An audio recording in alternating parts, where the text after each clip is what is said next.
I'm in space. I have blocks of dirt, I have a pickaxe, and I'm in space.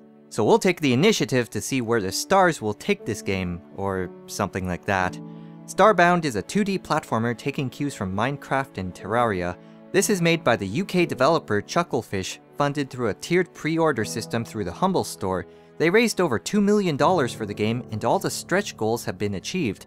This is currently in beta, and it's already awesome! How awesome? See for yourself. The game starts you off in your spaceship hovering above a planet. Your starting items and abilities depend on the race you choose for your character. The entire universe is procedurally generated, so obviously the game will be different for everyone. Chop down trees for wood so you can start building stuff, gather food to feed yourself, and extract the resources from ore deposits to build your weapons and armor. The mission objectives at the beginning will help you get the basics down, so you won't be going in blind. Pixels are the currency in the game. This is required for crafting, and you'll come across merchants on some planets you can buy stuff from. The merchants I came across so far only sell clothing, so it's mainly for crafting at this time. Don't die too often, because you lose pixels when you respawn. There's no option for a hardcore character if you're into that, but that's coming at a later time by the looks of things.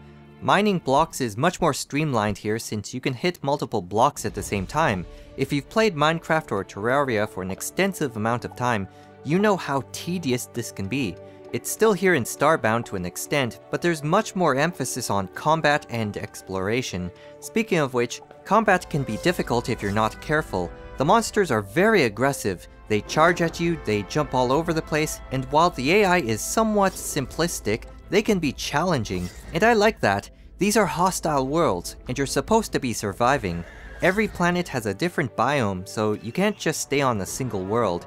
They may have one or two sub-biomes, but the differences are usually minor, so you can't just walk from a forest biome to a desert. You have to fly to a different world, and you need a lot of fuel to do this. And what do you use as fuel? Coal. I find it odd that a spaceship is fueled by coal, but that's progress for you.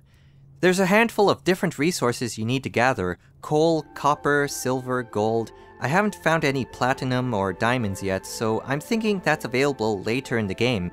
They have ways to ensure that these resources never become obsolete, and you can use all of it in a meaningful fashion, so you won't have tons of copper or iron just lying around when you have access to higher quality materials. They still have their uses. Wood at this time is a non-renewable resource. There doesn't seem to be a way you can plant more trees, so if you need more wood, you have to fly to a different planet.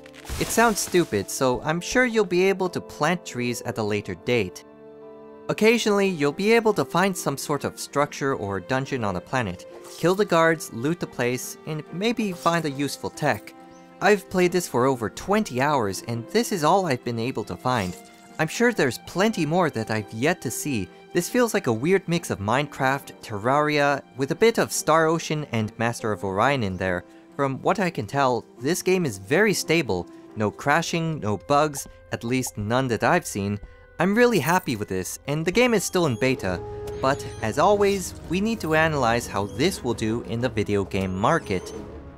For the next few weeks, the Let's Plays for this game will be plentiful, so if you're a smaller YouTube channel, good luck getting any views. Not even SEO can help you this time around. Live streams will also be a big hit. On launch day, it surpassed everything except League of Legends on Twitch, but after a few weeks, this will likely drop below the major esports games, that's Dota 2 and StarCraft 2. But I believe there will still be respectable viewing numbers. Without a doubt, the exposure is there. The wikis, guides, walkthroughs, whatever, all of these are still very basic, so you'll be figuring stuff out on your own for a while. In many ways, it's a good thing because you don't have the lazy option of looking stuff up. It's tempting, but I feel the game already does a good enough job of explaining things that you don't really need a guide. 3 to 6 months from now, I think the game will still be in beta, but it'll be much more fleshed out. The community will continue to grow at this time, and in regards to Minecraft and Terraria, those games will take a big hit because many of those players will now be focusing on Starbound. The stream numbers will no longer be there by this time, but people will still be playing this a lot. Starbound is far from complete, but there's already so much to do in the game and there's no major problems with it. I would recommend this in its current state, and I like the direction the game is going. and it's $15, so it's a pretty sweet deal already. If you like Minecraft or Terraria, be sure to check out Starbound as well. We'll follow up on the game in a few months to see what happens. Thanks for watching.